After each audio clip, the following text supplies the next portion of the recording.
The key messages from the educational session this morning on primary mediastinal B-cell lymphoma were that recently we've made a lot of advances in this particular lymphoma. We understand its molecular biology much better, I think, over the past 5 or 10 years. It's considered to be a type of diffuse large B-cell lymphoma, but it's got much more in common with classic Hodgkin lymphoma, and they share about a third of their genes. And a lot of the signaling pathways in this lymphoma have been elucidated, and they've really presented us with a lot of novel targets for new therapy and new treatment paradigms. In terms of how this lymphoma should be managed, there's a lot of controversy. Historically, the standard treatment has been chemotherapy followed by consolidation radiation therapy. But you know, that's an important consideration in this population of people because most patients with primary mediastinal lymphoma are females, and the median age of diagnosis is 30. And it's a very curable disease, so these people live for a long time. So the secondary effects of therapy are very important to consider when selecting upfront therapy.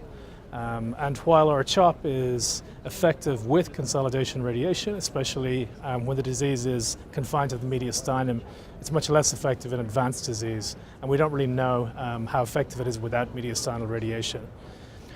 Dosage-adjusted EPOCH-R is an alternative immunochemotherapy regimen. It's been studied in primary mediastinal lymphoma. At the NCI a few years ago, there was a study with 51 patients, and the event-free survival without radiation was 93%. So just 2 patients on the study needed to get mediastinal radiation. Recently, a real-world multi-center experience of dosage-adjusted EPOCH-R in primary mediastinal was published. It was a retrospective study. 15% of patients got radiation. That study was published by Lisa Roth from Cornell. The event-free survival and overall survival were close to 90%, so the results were very good. At this meeting, there will be a presentation looking at the outcome of children with primary mediastinal lymphoma that will be presented in the next few days. The results for that were inferior to what has been found in the 2 studies that I mentioned. But it's not clear why this is, and about 40% of those patients received 1 cycle of COP chemotherapy before they got EPOCH-R.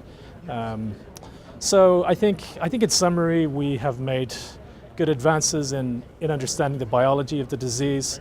There is still some controversy about the treatment of this disease, but I think the dose-intensive approaches like dosage-adjusted EPOCH-R without radiation are certainly preferable and optimal for patients. And as we have elucidated a lot of novel targets, there now are opportunities for investigating new agents that target specific pathways in this type of lymphoma.